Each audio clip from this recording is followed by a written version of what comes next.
Bab 137, Kesepakatan Besar. Begitu Wei Yi melangkah masuk ke dalam persekutuan 100 bunga, suara gaduh dari dalam aula utama langsung menyambutnya.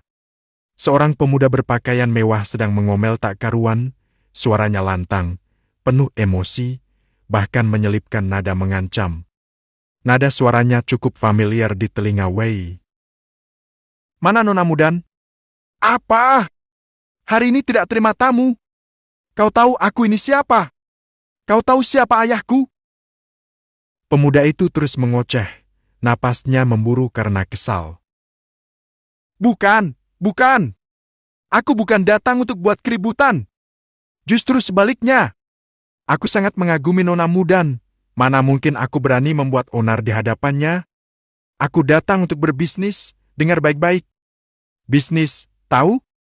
Aku ingin langsung bertemu Nona Mudan untuk membicarakan kontrak pengadaan barang senilai ratusan ribu tel perak. Ini urusan besar. Apa? Tetap tidak bisa? Sialan! Kau sedang main-main denganku ya? Kau tahu tidak siapa aku ini? Wei, yang baru saja menjejakkan kaki di aula depan, mengangkat alis dan tersenyum kecil. Suara ini, kok familiar sekali? Di tengah aula, seorang pria paruh baya berdiri dengan senyum profesional. Tak sedikit pun menunjukkan kekesalan meski dimaki-maki oleh pemuda di depannya. Tentu saya tahu siapa Anda, Tuan Mudawa.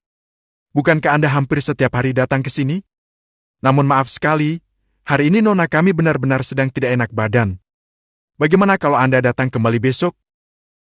Si pemuda, yang ternyata adalah Wei Yuan Kang, langsung membelalak. Kau bercanda, kan? Aku sudah bersusah payah bicara panjang lebar, dan hasilnya begini. Dua pengawalnya langsung maju selangkah. Aura level puncak Grand Master dilepaskan diam-diam untuk menekan lawan bicara mereka. Namun yang mengejutkan, si pengurus tua dari 100 bunga tetap berdiri tenang dan tersenyum, sama sekali tak terpengaruh oleh tekanan aura itu. Wei Yi tak bisa menahan senyum melihat pemandangan ini. Ia melangkah maju, tangan dilipat di dada dengan gaya santai. Aku pikir siapa yang ribut-ribut, rupanya Tuan Mudawa yang terhormat. Kenapa? Bahkan bertemu Nona Mudan saja tidak bisa? Sayang sekali. Wei Yi mengangkat suara sedikit, cukup untuk membuat perhatian para tamu lain di sekitar tertarik. Hei, kalian tahu nggak siapa dia? Ini anak dari Maki Lusiang, Wei Yuan Kang. Dan lihat, persekutuan 100 bunga malah menolak mentah-mentah. Seketika suasana jadi penuh bisik-bisik, mata para tamu beralih pada Wei Yuan Kang dengan tatapan penasaran, bahkan sinis. Wei Yuan seketika memerah padam. Wei Yi, apa yang kau sebenarnya? Ia menggeram, merasa dirinya sedang dipermalukan di depan umum. Semula hanya urusan kecil, kini menjadi bahan tontonan seluruh aula. Namun sebelum situasi memanas, pengurus tua tadi melangkah maju dan menyela dengan nada tenang. Tuan Wei, saya mengira Anda datang karena urusan penting. Kalau begitu, bagaimana kalau kita bicara di ruang dalam? Wei Yi berpaling, sedikit terkejut. Ia memang jarang muncul di tempat umum akhir-akhir ini, jadi tidak menyangka akan langsung dikenali. Anda tahu saya? Tanyanya dengan senyum kecil. Pengurus tua itu menjawab santai, dengan nada menghormati namun tidak berlebihan. Siapa yang tidak kenal nama besar Wei di Hailong City saat ini? Kami ini berdagang, boleh kehabisan barang, tapi tidak boleh kehabisan ketajaman mata. Kalau boleh tahu, Tuan butuh apa? Mari kita bahas lebih lanjut di dalam. Lalu ia melambaikan tangan memanggil seorang wanita dewasa mengenakan kipau anggun, sosok yang jelas tampak profesional dan penuh daya tarik. Wanita itu segera mendekat untuk mendampingi Wei Yi ke ruang tamu VIP. Jelas bahwa mereka tidak ingin perdebatan Wei Yi dan Wei Yuan Kang berlarut hingga memengaruhi reputasi. Wei Yi tersenyum menyeringai pada Wei Yuan Kang sebelum melangkah ke dalam. Baiklah, mari kita bicarakan bisnis di dalam. Aku benar-benar datang untuk bertransaksi, bukan seperti orang-orang tertentu yang hanya datang dengan alasan bisnis padahal niatnya semua orang sudah tahu. Seperti pepatah bilang, niat si majau, semua orang pun tahu. Wei Yuan Kang langsung melotot, urat leher menegang. Kau bilang siapa? Namun sebelum ia sempat mengamuk, pengurus tua tadi buru-buru menenangkannya dan menarik mundur, menghindari konflik terbuka yang bisa membuat masalah lebih besar. Di balik senyum datarnya, Wei tahu satu hal. Semakin dekat dengan Nona Mudan, semakin dekat pula ia pada rahasia yang selama ini bersembunyi di balik tenangnya persekutuan 100 bunga. Sementara itu, di ruang pertemuan dalam persekutuan 100 bunga, sebuah ruangan pribadi yang dihias rapi dan elegan, Wei tengah duduk santai bersama seorang wanita matang yang penuh pesona. Senyum ramahnya tampak profesional, namun tatapannya tajam seperti pebisnis ulung. Apakah ada yang bisa kami bantu, Tuan Wei? Tanyanya lembut, membuka pembicaraan. Wei hanya tersenyum kecil sambil menggeleng pelan. Bukan, aku bukan datang untuk membeli sesuatu, tapi justru untuk menjual. Wanita itu sempat terdiam sejenak, matanya berkedip kecil karena terkejut, lalu kembali tersenyum dengan tenang. Tidak masalah. Baik menjual maupun membeli, asalkan barangnya bernilai, kami persekutuan 100 bunga tetap akan menyambut dengan tangan terbuka. Kalimat terakhirnya cukup jelas menyeratkan makna kalau barangmu tidak berharga, jangan berharap kami tertarik. Wei tak banyak menjelaskan. Ia mengangkat tangan kanannya sedikit, dan wush. Sebuah botol giok putih muncul di atas meja, mendarat dengan lembut namun penuh wibawa. Mata sang wanita langsung menyipit. Itu ruang penyimpanan pribadi. Siapapun yang memiliki harta ruang dimensi pasti bukan orang biasa. Harganya selangit, dan tidak setiap bangsawan pun bisa memilikinya. Dalam dunia dagang, ini sama dengan menunjukkan kelas sosial. Namun yang lebih mengejutkan lagi adalah isi dari botol tersebut. Ini pil Jiwan kelas 4? Gumamnya nyaris tak percaya. Ia membuka segel botol dengan teknik khusus dan memeriksa aroma, bentuk, dan energi spiritual yang dipancarkan dari dalamnya. Matanya semakin melebar. Dan ini adalah pil Jiwan untuk peningkatan kultivasi Grandmaster? Pil seperti ini biasanya tidak ada di pasaran. Siapa yang mau menjualnya kalau bisa digunakan sendiri? Wanita itu segera menilai kualitasnya dengan mata profesional.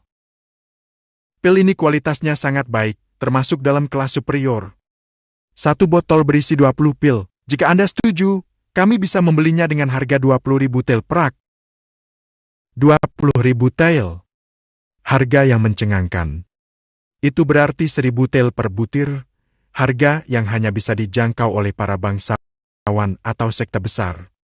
Tapi, Wei masih tetap tersenyum dan belum menunjukkan tanda akan menyetujui. Sebenarnya, ucapnya santai. Aku masih punya lebih dari 50 botol seperti ini. Apa? Wanita itu nyaris terpeleset dari kursinya. Ia menatap Wei dengan ekspresi tak percaya. 50 botol. Itu lebih dari 1.000 butir pil Jiwan. Bahkan sekte besar belum tentu mampu memproduksi sebanyak itu dalam waktu singkat. Selain waktu, biaya bahan dan keberhasilan alkimia jadi penghalang utama. Tapi, Wei bukanlah orang biasa. Sebagai pemimpin muda Bawangsak cabang Hailong, dan kabarnya juga seorang jenius alkemis, bukan tak mungkin ia memang sanggup melakukannya. Masih belum percaya sepenuhnya, wanita itu membuka mulut pelan. Tuan Wei tidak sedang bercanda, kan? Wei menanggapi ringan. Menurutmu aku terlihat seperti orang yang suka buang-buang waktu untuk bercanda soal begini? Tak menunggu jawaban, ia mengangkat tangannya kembali, dan dalam sekejap swos-swos-swos. 52 botol yang sama muncul di atas meja, tersusun rapi seperti prajurit dalam formasi. Silakan periksa. Semua kualitasnya sama. Wanita itu sudah tak sempat menjaga ekspresinya lagi. Ia terpana dan langsung bergerak cepat, memeriksa satu persatu tanpa basa-basi. 20 butir. Kualitas tinggi. Konsistensi energi. Aroma seimbang. Dan itu berulang, dari botol pertama hingga ke-52. Hasilnya sama semuanya adalah pil G1 superior. Bahkan untuk wanita yang sudah lama berkecimpung dalam dunia dagang seperti dirinya, ini adalah temuan luar biasa.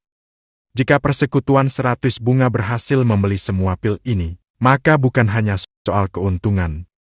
Ini adalah peluang emas untuk mendominasi pasar.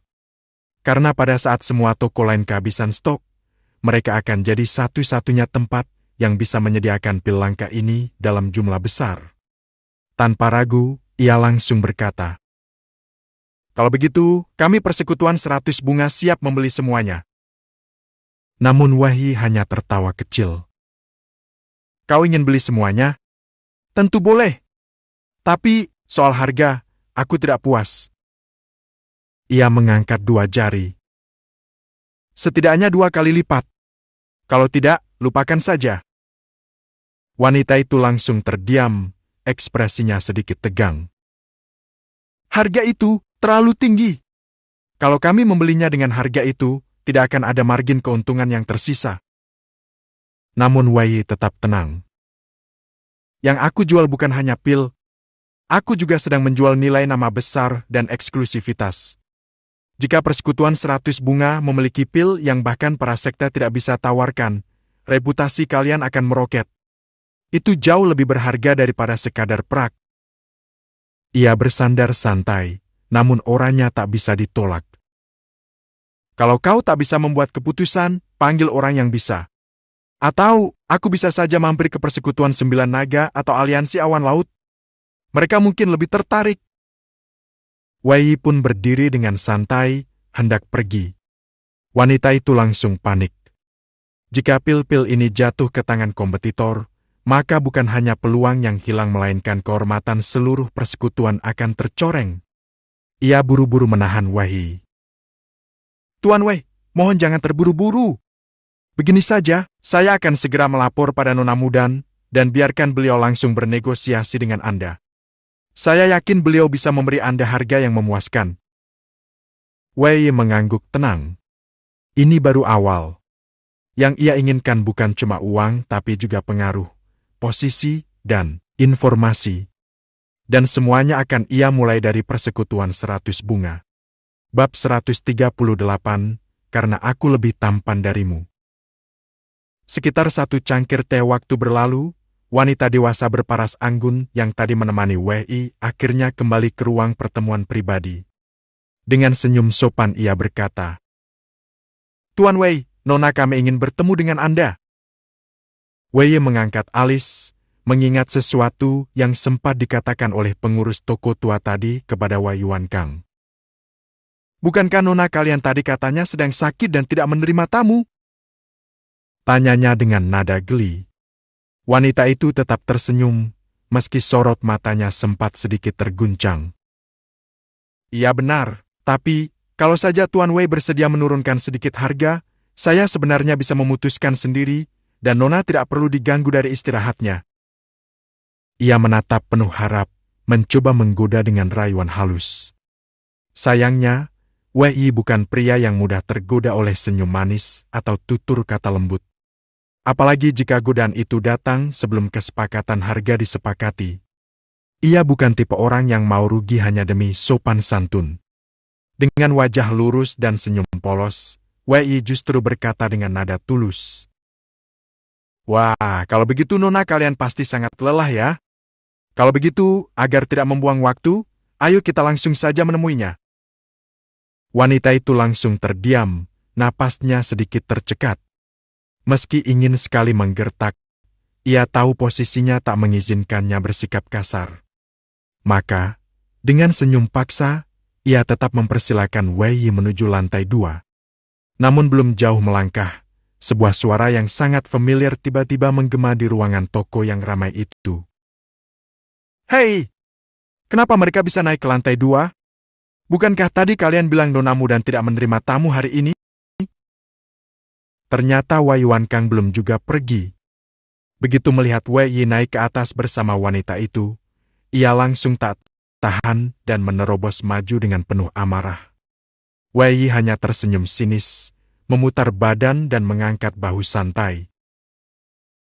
Oh, jadi masih di sini rupanya. Ia lalu melontarkan sindiran tajam dengan nada mengejek. Ya, beginilah dunia nyata, karena aku lebih punya muka dibanding kamu. Jelas dong, kamu masih belum sadar. Ucapan itu seperti belati menusuk harga diri Wei Wankang, wajahnya langsung memerah seperti tomat rebus. Kamu bilang apa barusan? Teriaknya garang. Hari ini urusan kita belum selesai. Pengurus toko tua yang tadi juga segera melangkah maju, mencoba menenangkan.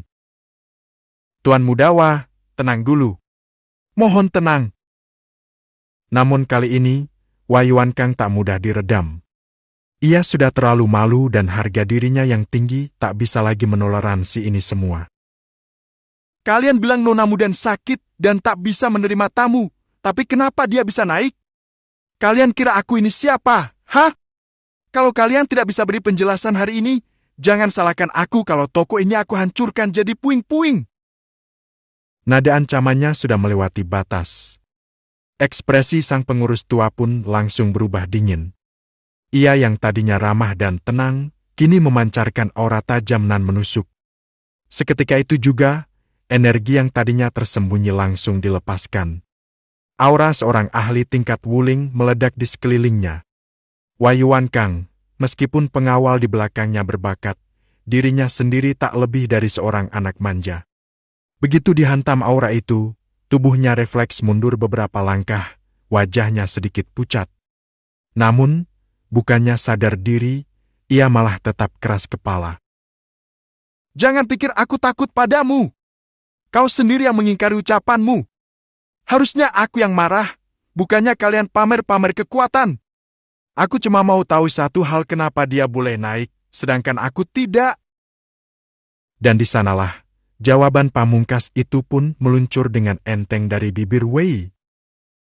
Karena aku lebih tampan darimu. Boom! Seketika, seluruh toko terdiam. Tak ada suara, tak ada batuk, tak ada angin. Semua pelanggan dan pelayan yang mendengar itu serempak menoleh ke arah Wei Yi, lalu ke arah Wei Wankang. Mata mereka menilai, membandingkan. Seorang pria muda tampan, gagah dengan aura percaya diri, dibandingkan dengan Wei Wankang yang kurus, pucat, dengan dandanan norak dan aura manja hasilnya jelas. Beberapa orang bahkan tanpa sadar mengangguk kecil. Yap, memang lebih tampan. Pengurus toko tua sampai memandang Wei Yi dengan ekspresi seperti berkata, "Tolong, jangan bikin keributan di sini." Wei Yi tersenyum ramah. "Santai saja, hanya bercanda kok." Ia menepuk bahu sang pengurus, lalu melenggang santai menaiki tangga menuju lantai 2, seolah tidak ada yang baru saja terjadi. Wei Wankang menggertakkan gigi, tangannya mengepal keras sampai sendi-sendi berbunyi. Matanya merah, bukan karena marah saja tapi karena malu yang amat sangat. Pengurus toko akhirnya mendesah, lalu berkata dengan datar. "Tuan Wei diundang naik ke atas karena dia membawa kesepakatan bisnis besar kepada kami." Ia masih mencoba menjelaskan dengan sopan. Namun Wei Wankang malah semakin kesal, menganggap itu hanya alasan untuk mempermalukannya. Bisnis besar? Dia? Seorang anak baru tanpa latar belakang jelas. Jangan bercanda! Bentaknya sambil menunjuk ke arah tangga. Aku datang kemari dengan rencana pembelian barang senilai puluhan ribu tel perak. Tapi karena perlakuan kalian ini, aku batal beli. Biar kalian menyesal seumur hidup. Ia membalik badan, menghentakkan kaki dengan marah, dan melangkah keluar. Namun di benak semua orang di toko, hanya satu hal yang terus terngiang. Karena aku lebih tampan darimu. Sungguh kalimat abadi. Setelah melontarkan ancamannya, Wei Yuankang dengan sombong mendongakkan kepala, dagunya terangkat tinggi-tinggi, seolah baru saja memenangkan pertempuran besar. Namun yang terjadi justru sebaliknya. Orang-orang di sekitar mulai saling pandang dan berbisik, beberapa bahkan nyaris tertawa terbahak. Ketika ia mengira telah menggertak cukup keras, jawaban dingin dan datar justru datang dari pengurus toko parubaya itu. "Di tempat kami," ujarnya tanpa ekspresi. "Pembelian senilai minimal 1 juta tel perak baru bisa dikategorikan sebagai bisnis besar. Kalau cuma belanja puluhan ribu tel, kami tak perlu melibatkan Nona untuk mengambil keputusan. Itu masih urusan kecil." Seperti tersambar petir, Wei Yuankang langsung melongo. Mulutnya terbuka lebar seperti ikan kekurangan oksigen.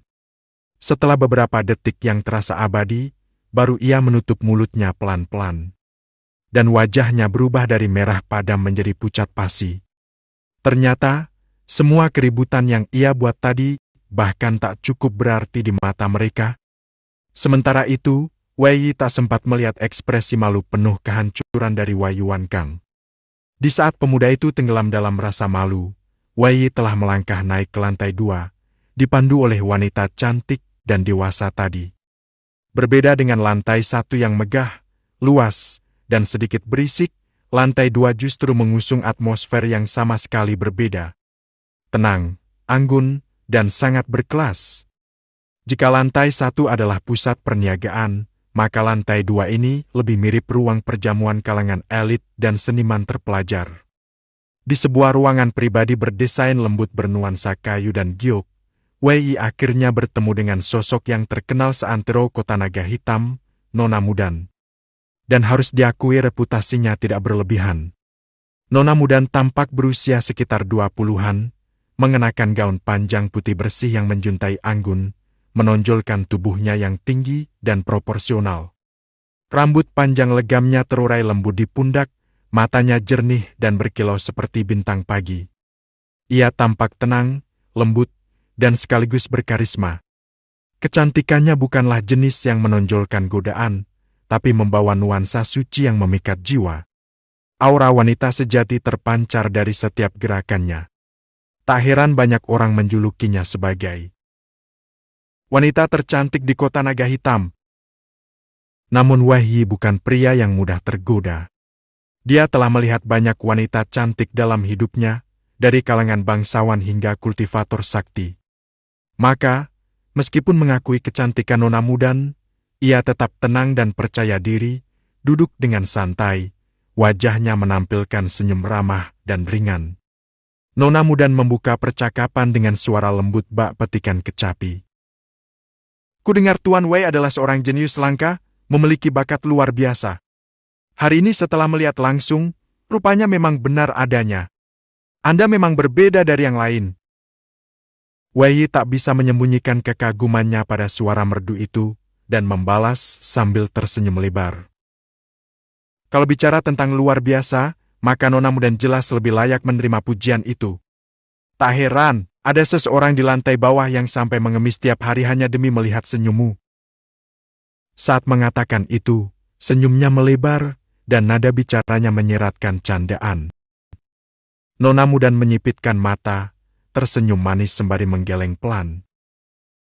"Seorang pria sejati tak seharusnya membahas kelemahan orang lain di hadapan wanita. Itu bukan kebiasaan yang baik loh, Tuan Wei." Ucapannya lembut, tapi sorot mata nakalnya mengandung sedikit rayuan menggoda, seperti angin musim semi yang membelai dedaunan. Wei Yi terkekeh, mengangkat tangan seolah menyerah. "Salah saya mengaku salah." Setelah saling bertukar candaan, suasana pun mencair. Namun Wei Yi tahu, tujuan utamanya bukan untuk main kata manis.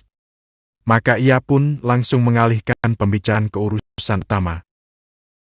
"Baiklah, mari kita bicarakan bisnis." Ia mengangkat kepalanya, memandang langsung ke mata Nona Mudan, dan berkata dengan nada tenang namun penuh keyakinan. 52 botol pil Yuan. Total harga 2 juta tel perak. Bagaimana menurut Nona? Suasana seketika menjadi lebih serius. Nona Mudan pun tak langsung menjawab. Senyumnya masih menggantung. Namun matanya mulai menyipit sedikit, jelas menunjukkan bahwa perhitungan dagang di benaknya sudah mulai berjalan. Bab 139, Mudan dan Narcissus. Kalau boleh saya sarankan, Tuan Wei, sebaiknya Anda buka harga yang lebih masuk akal. Ucap Nona Mudan dengan suara lembut namun penuh ketegasan, sorot matanya bening menatap langsung ke wajah Wei. Bukan hanya tak ada untung, kalau kami terima harga yang Anda tawarkan tadi, bisa-bisa kami malah nombok. Memang benar, pil Ziwan tergolong langka di pasaran, tapi harganya secara umum cukup transparan. Saya yakin Tuan Wei juga memahami kisaran pasarnya. Tak mungkin, bukan, kami benar-benar harus jual rugi hanya demi menjaga nama baik? Ucapannya terdengar tulus dan profesional.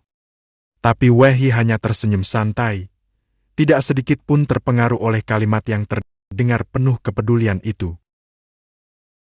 Kalau saya boleh jujur, jawabnya ringan. Saya rasa justru ucapan Nona yang agak kurang realistis. 4.000 tel per botol memang harga tinggi di kota Naga Hitam, tapi kalau Anda pergi ke wilayah selatan yang lebih maju, 5.000 tel per botol itu sudah menjadi harga umum. Bahkan di ibu kota Kekaisaran, pil ini bisa mencapai harga yang jauh lebih tinggi, dan tetap saja banyak yang berebut. Wei memutar cangkir tehnya perlahan, lalu menatap tajam Nona Mudan sambil melanjutkan. Bukankah jaringan toko Baifa tersebar di seluruh negeri? Bukankah menjual lintas wilayah adalah hal lumrah bagi bisnis sekelas kalian? Mendengar kalimat itu, mata Nona Mudan langsung memancarkan rasa kagum yang tak bisa ia sembunyikan. Ia memandangi Wei lebih dalam, seolah melihatnya dalam sudut pandang baru. Tak kusangka, Tuan Wei rupanya sangat memahami seluk-beluk dunia dagang. Katanya pelan, lalu tersenyum memikat. Kalau Anda terjun ke dunia bisnis, bisa jadi Anda akan menjadi pebisnis jenius. Wei hanya tertawa kecil dan menggeleng. Ah, Nona terlalu memuji. Saya hanya tahu sedikit permukaannya saja. Bicara banyak di depan Anda, saya malah terkesan seperti sok tahu. Meskipun percakapan itu terasa ringan, Nona Mudan tiba-tiba menghela napas dan suaranya berubah menjadi lebih serius. Apa yang Anda katakan tidak salah, katanya sambil menegakkan punggung. Tapi situasi saya sedikit berbeda. Saya baru ditugaskan di cabang kota Naga Hitam ini selama setengah tahun. Misi saya bukan untuk cari untung pribadi, melainkan untuk membangkitkan kembali nama besar cabang ini. Jadi, jika saya memperoleh pil Ziwan dari Anda, saya tak akan mengirimnya ke cabang lain, melainkan menyimpannya dan menggunakannya sebagai fondasi untuk membangun reputasi kami di kota ini. Karena itu, lanjutnya tanpa berkedip, saya benar-benar tak bisa memberikan harga setinggi yang Anda minta. Wei menatapnya sejenak, lalu bertanya datar. Lalu, harga yang bisa Anda tawarkan? 150.000 tel perak. Jawab Nona Mudan tanpa ragu. Wei mengerutkan alis. Harga yang sebelumnya 200.000 tel langsung dipotong menjadi 150.000? Itu bukan diskon kecil, itu langsung menghilangkan 50.000 tel. Namun sebelum Wei bisa memberi tanggapan, Nona Mudan kembali berbicara. Jika Anda menyetujui harga ini, katanya sambil menatap mata Wei dalam-dalam. Selain menjadikan Anda sebagai tamu kehormatan Baifa Asechnyu, saya pribadi juga akan berutang satu budi padamu. Saat mengatakan itu, dia mengangkat tangan kanan yang ramping dan putih bat giok, lalu jari telunjuknya bergerak ringan. Swash! Seketika, angin tajam melesat dari ujung jarinya, menghantam vas keramik hijau muda yang berada di atas meja kecil di pojok ruangan. Tuan!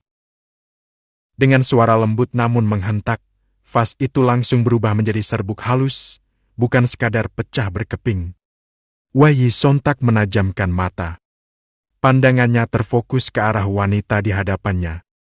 Lalu, dengan nada pelan dan serius, dia mengucapkan 4 kata. Tingkat Raja Beladiri. Nona Mudan tersenyum tenang, seolah yang dia lakukan barusan hanya seperti menuang secangkir teh. Baru saja menembusnya belum lama ini, katanya ringan. Jadi, lanjutnya sambil menatap kembali ke arah Wei. Menurut Anda, nilai budi seorang kultivator setingkat raja, apakah pantas menggantikan 50.000 tel perak? Sebuah hutang budi dari seorang raja bela diri, nilainya tidak bisa diukur hanya dengan uang. Memang benar, ia tak mungkin membantumu mati-matian atau membalas nyawa dengan nyawa. Tapi jika suatu saat kau menghadapi kesulitan besar, bahkan sedikit bantuannya saja bisa jadi sangat menentukan. Dan kebetulan, Wei memang sedang membutuhkan bantuan seperti itu. Ia terdiam sejenak, lalu menatap mata lawan bicaranya.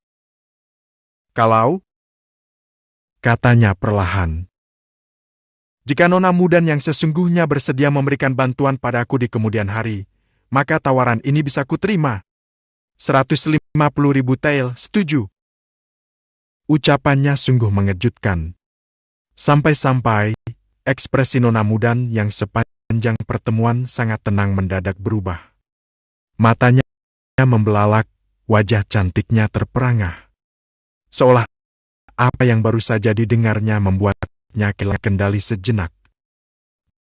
Beberapa saat kemudian, kesepakatan pun akhirnya tercapai.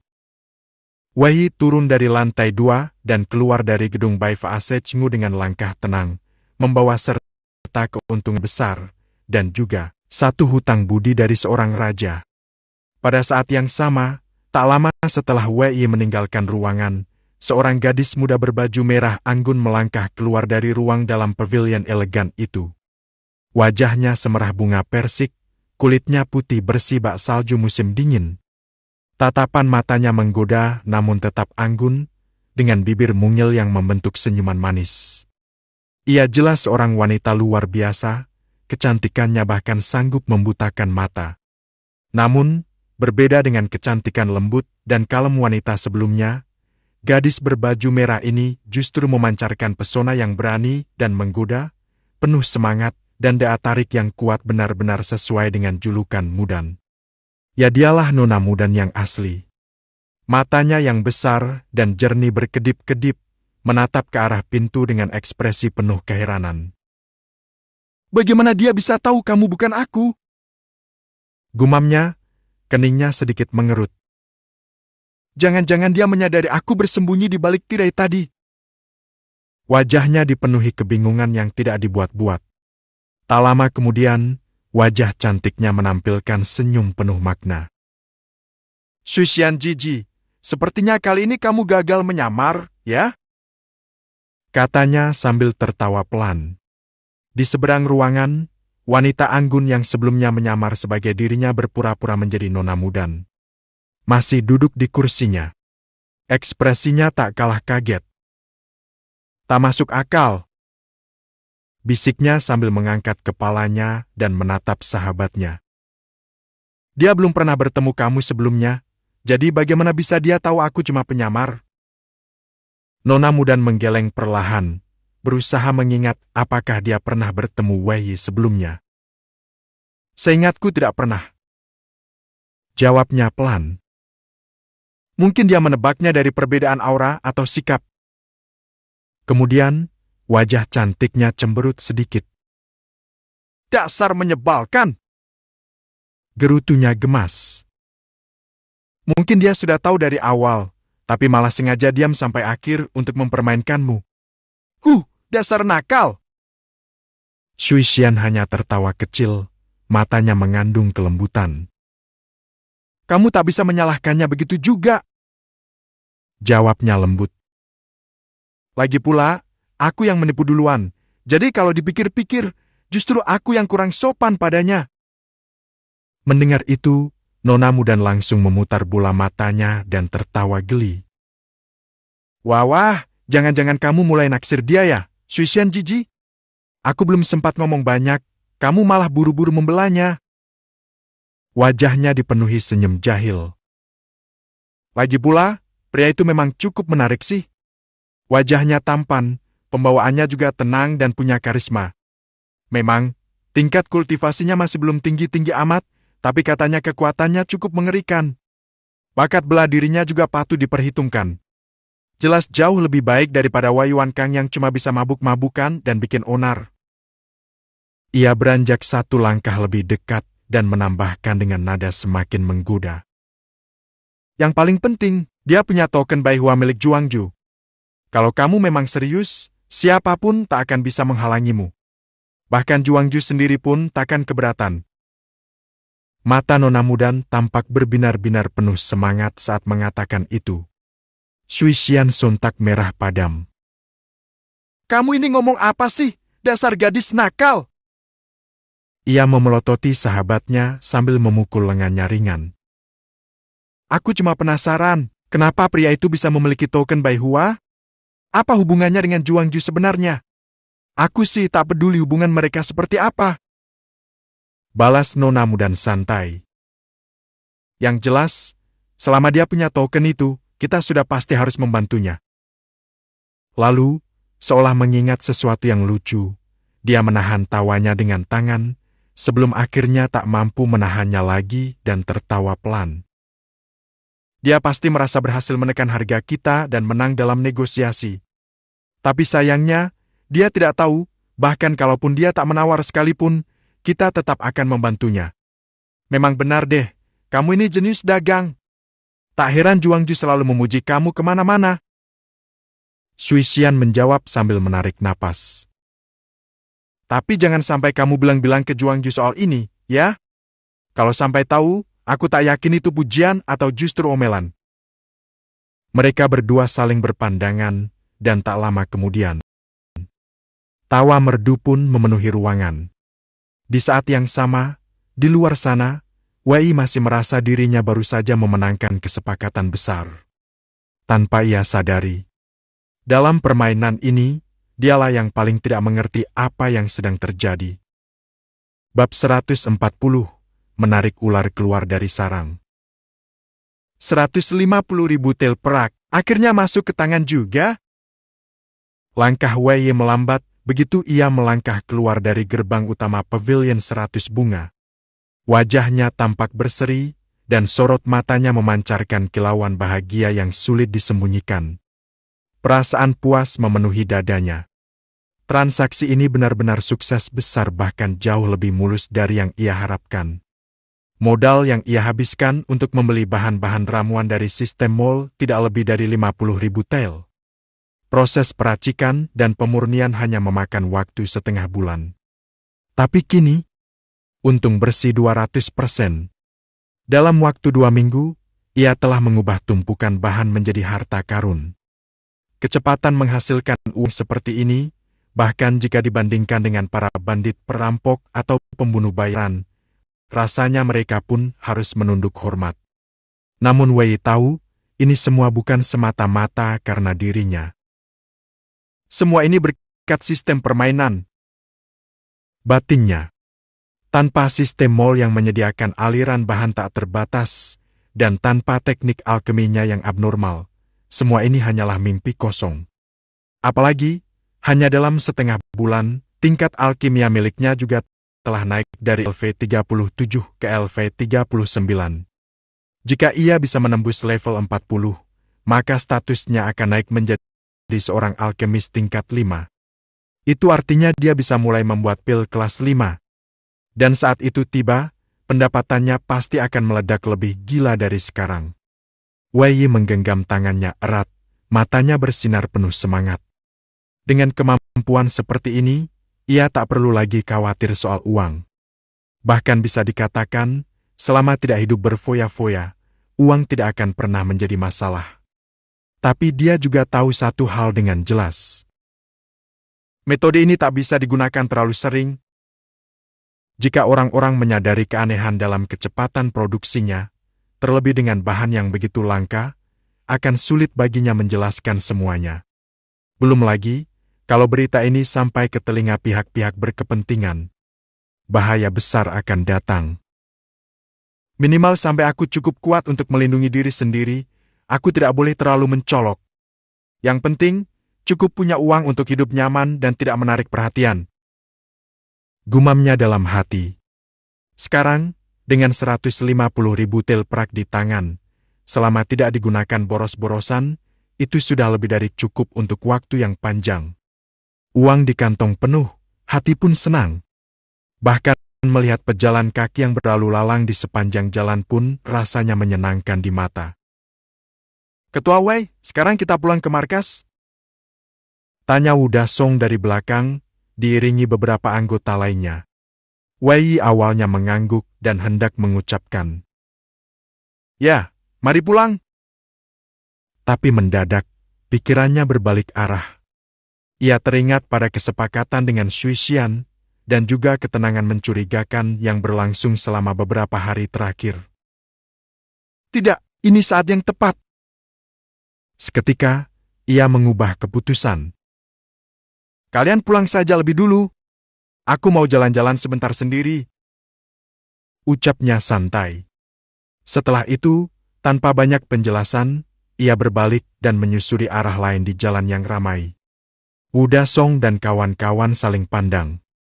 Mereka tidak punya hak untuk membantah perintahnya. Maka dengan patuh, mereka pun berbalik menuju markas di wilayah selatan kota. Sementara itu, sosok Wei cepat menghilang dalam lautan manusia. Tapi apa yang tak ia sadari adalah bahwa hanya beberapa detik setelah ia pergi, dua sosok misterius muncul di tempat ia berdiri tadi. Mereka saling bertatapan. Di wajah masing-masing tersungging senyum dingin dan mengerikan. Senyum seperti dua ular yang baru saja menemukan mangsanya. Dan mangsa itu sedang sendirian. Di sebuah pavilion pribadi lantai 2 sebuah rumah makan di seberang jalan, suasana mendadak mendidih. Begitu mendengar laporan dari dua anak buahnya, Wei Yuankang dengan mata membelalak dan wajah penuh gairah dendam langsung berdiri dari tempat duduknya. "Apa yang kalian katakan itu benar? Bocah itu benar-benar keluar kota sendirian?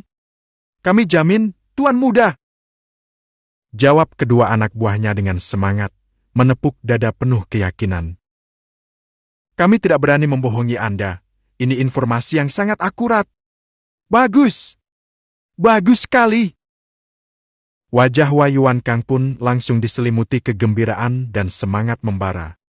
Ia tertawa puas, suara tawanya seperti mencibir kematian. "Si brengsek bermarga Wei itu akhirnya keluar dari sarangnya juga. Dan malah sendirian pula keluar kota? Hah! Itu sama saja dengan bunuh diri. Dia benar-benar seperti orang tua putus asa yang menggantung diri sudah bosan hidup." Di balik tawa itu, tatapan matanya penuh kebencian dan nafsu membunuh. Sejak pertama kali Wei tiba di kota naga hitam, mereka berdua sudah berseteru. Wei Yuankang, dengan ego tinggi dan dendam lama, tak pernah melupakan penghinaan yang ia terima. Terlebih saat di pavilion 100 bunga, ia kembali dipermalukan di hadapan umum. Kini, dendam lama dan baru menumpuk menjadi bara api yang siap meledak kapan saja. "Bocah itu tak boleh dibiarkan hidup. Di seluruh kota naga hitam, hanya dia yang berani melawanku secara terang-terangan. Hanya dengan membunuhnya, barulah semua orang sadar siapa yang sebenarnya berkuasa di kota ini," seru Wei Yuankang, penuh amarah. Dua tangan kanannya, si penjilat setia, langsung ikut bersorak menyambut. "Betul sekali. Begitu bocah itu mati, takkan ada satu pun yang berani melawan Tuan Muda lagi." Wei Yuankang pun menoleh, menatap dua pengawal gagah berdiri di sampingnya. Tapi dua pengawal ini bukan sembarang penjaga.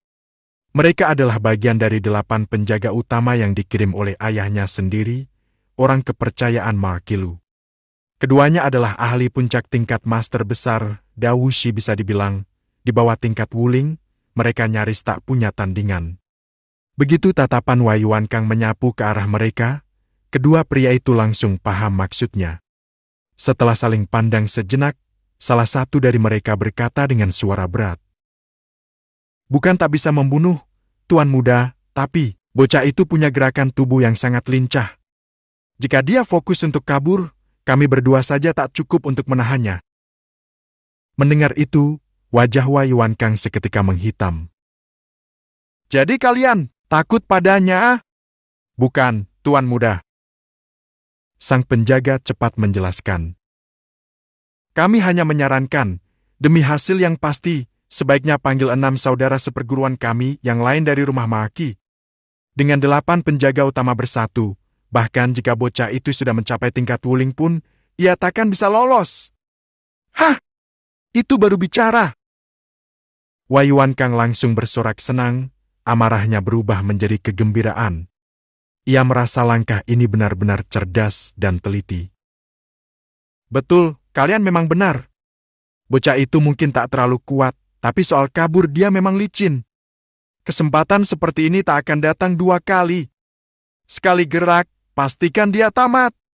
Panggil juga Liu Chang dari perkumpulan 9 pedang. Dia sudah di tingkat wuling. Dengan kalian 8 orang ditambah Liu Chang, aku ingin lihat bagaimana bocah itu bisa lolos dari maut. Kedua tangan kanannya tampak kaget. Salah satu dari mereka buru-buru bertanya.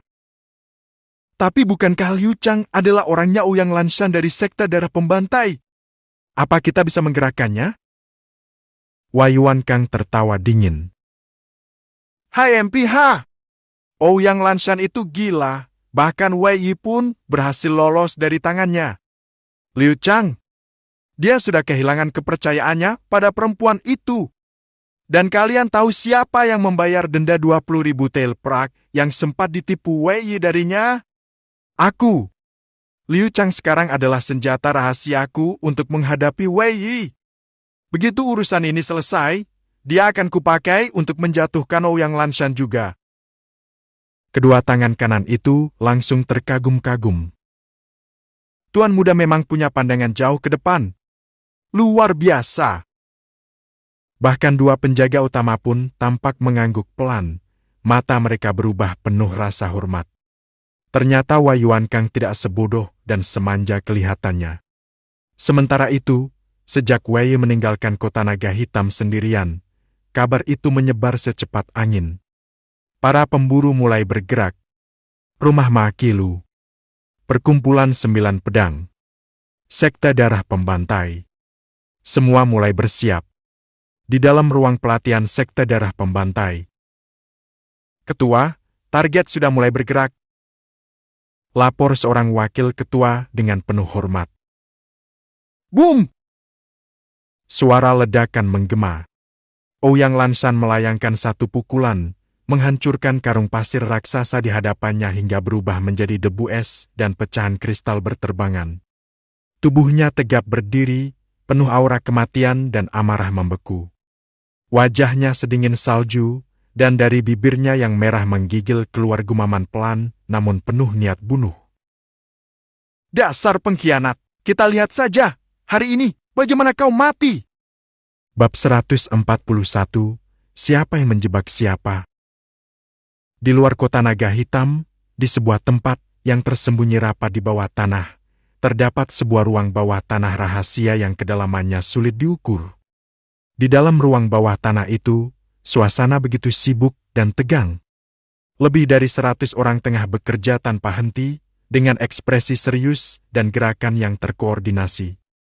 Mereka sibuk memindahkan bahan-bahan langka, mencatat simbol-simbol aneh, dan mengatur posisi batu-batu berkilau yang menyimpan kekuatan spiritual.